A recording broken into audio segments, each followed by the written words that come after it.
So today what I'd like to do is to share a bit of my story, but it's not so much about me, it's about helping you to be able to tell your story. And really the starting point is the why. You know, why, Wayne, do I need to tell my story?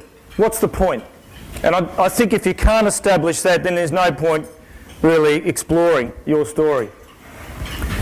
But I hear far too often people talking about my workplace is disconnected. I'm not quite connecting with my people. I don't know what it is. I try really hard, I talk to them hard, I work hard, but I'm not getting that connection. A great expression by a guy named Simon Sinek. And Simon says, people don't buy what you do. People buy why you do it. So it's finding that reason why. But you know what? You lead today the cumulative experiences of where you've come from. Now I thought, you know, I'm the one standing up here. I've got to have a chance to show off a little bit, don't I? Now I won a quid for that photo there. All right, that's pretty good, isn't it? A quid. Now half of you lot don't even know what a quid is, do you? Les, you know what a quid is, don't you, mate? It's £1. £1 I won for that. Fantastic. And yeah, this is part of my story too, my brothers. I've got Greg here today, which is fantastic. But there seems to be a bit of a theme running through my life, and it's something to do with the sea and the Navy. And Mum even put me in a Navy outfit at about, I don't know how old I'm there, Mum, about 5 or 6. And then I went on to work at Outward Bound, which has its base in the Navy. So your experiences lead to who you are and how you lead today. So that's sort of the why of telling your story.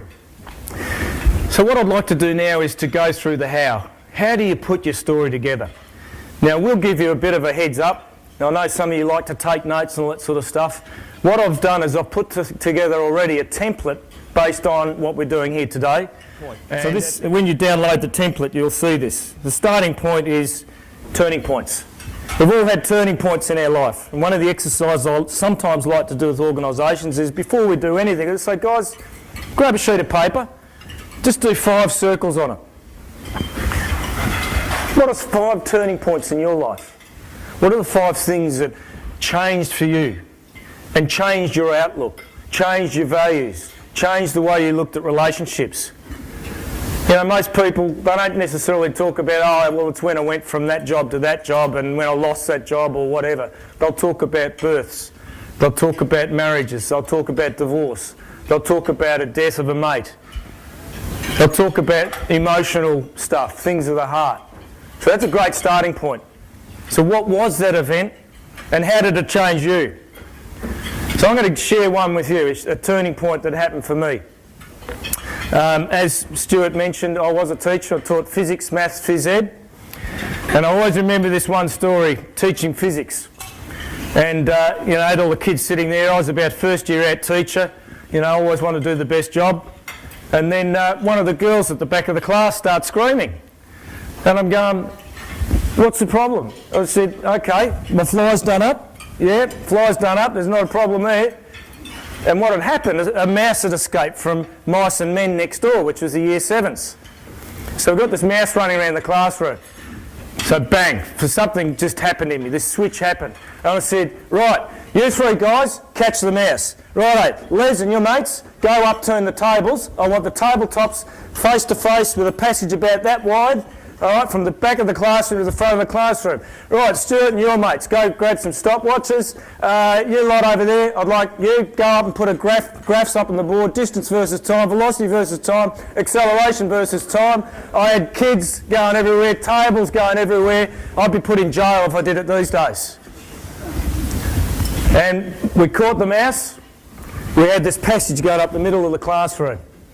I had guys at the 1 metre mark, 2 metre mark, 3 metre mark. We had it all measured out with tape measures. We had stopwatches at each point. Someone was hanging onto the mouse by the tail.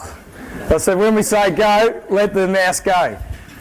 So I let go of the mouse, and this mouse just goes, shoot straight up the classroom. Stopwatches going, data going up on the board, your distance versus time. We worked out the velocity of the mouse, we worked out the acceleration of the mouse.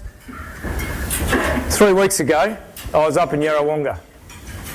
And I spoke to one of the students who was in that class. What's the first thing he says?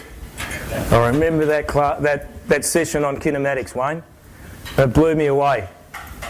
Now, I know I don't look a day over 40, but that was 30 years ago. And that guy remembered vividly the experience. So that was a turning point for me. Because up until that stage, I was a teacher, standing up the front of a bunch of kids, and, you know, my Year 8 maths class, that was the highlight. Boys, sit down, shut up, open to chapter 15, indices. That's about it, I got that look. And they're looking at me saying, Wayne, what's this got to do with getting chicks, making money? So that was a turning point for me, and ultimately I was probably going to get kicked out of teaching because I got up to all sorts of mischief, bringing motorbike engines into maths classes and stuff like that, and I ended up going off to a mob called Outward Bound. Now, Outward Bound is an outdoor organisation that takes people out of the scrub for anything up to 25 days, 26 days, and it's about getting on with other people. It's about drawing on your inner stuff. And to be honest, I don't think there's enough of that. I think, you know, we make life, particularly for our kids, too easy, too soft. And then when the tough times come, we get into strife. Life's too short to spend time doing anything except what you're passionate about. And, you know, maybe you've got the right people. Maybe you actually got the right job for them. But have you brought them to life? And I think that's what our job is, not just as a leader, but as a teammate. What I love about the likes of Roger Dunn, where are you, Roger? Roger, there he is. What I love about this guy and his team. These guys, they fill in potholes, they keep the parks beautiful for you, and they're here. What's that say about that mob at that table? Glen Iro Council guys. Work Stepo team, they're here. They've got a story to tell. All you guys have got a story to tell. This is not about the people that got the title of manager. This is about us as human beings and connecting with people. So, the third part of my template is looking at, you know, in putting your story together, what are the characters? What are the mentors? What are the associates? Who are the people that you've hung around that have got you to where you've got to? And I suppose I've chosen to hang around winners. I've got a few of my cycling mates here. Where are you? Paul Charles, where's Paul? Where are you, Paul? And Rick, up the back there. I love doing time with these guys. Every Saturday morning we have a coffee. You know, we've got guys that are absolute left wing politically, we've got guys that are absolute right wing, and it's on for young and old. But that's what I love about hanging around winners, because they say it how it is. They're not afraid to put their opinion on the table, but they're open-minded enough to at least hear other people out.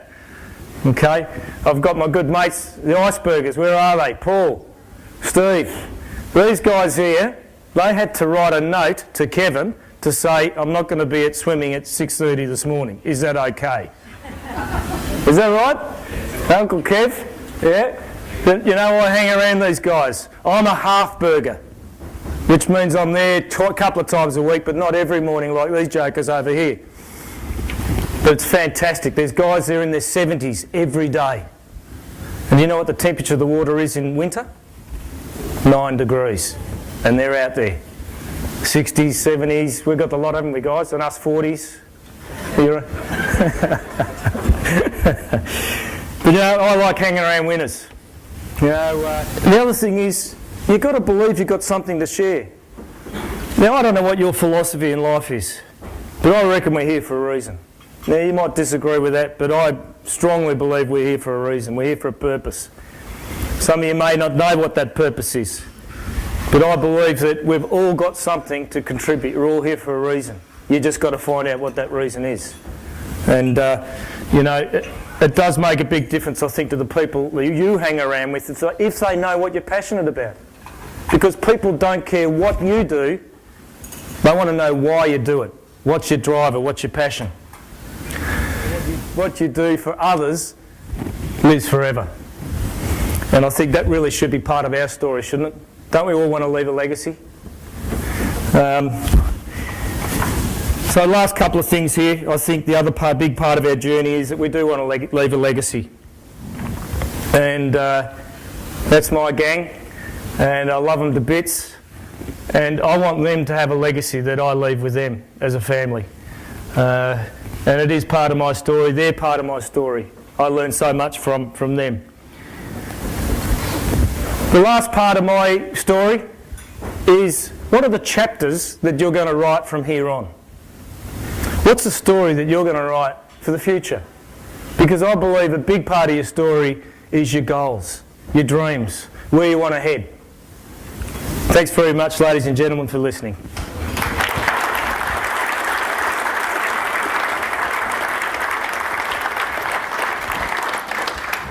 Thanks very much, ladies and gentlemen, for listening.